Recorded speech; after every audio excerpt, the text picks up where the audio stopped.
But, even recently in London and Trafalgar Square, there were mass demonstrations by people who don't believe that COVID is actually real. They think the whole thing is a hoax. And we've seen similar movements in America, driven by libertarians, the alt-right.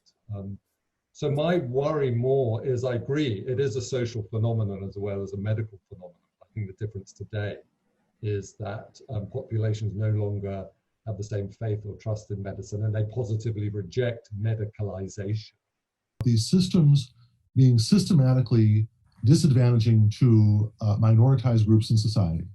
And I think that we have to really watch carefully for disparate impact here, right? And we have to see that if we allow firms to sort of use AI to essentially replicate themselves along certain lines, is it about really finding high performers, or is it about simply replicating the existing sort of traits of the current employees?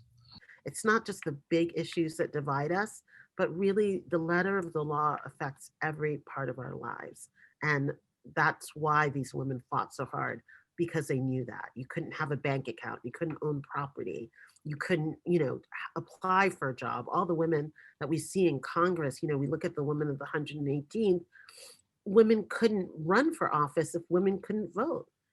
So very few women had leadership positions in our country in government before 1920. So it all connects back, and it's all about possibility and opportunity and knowing that we all count.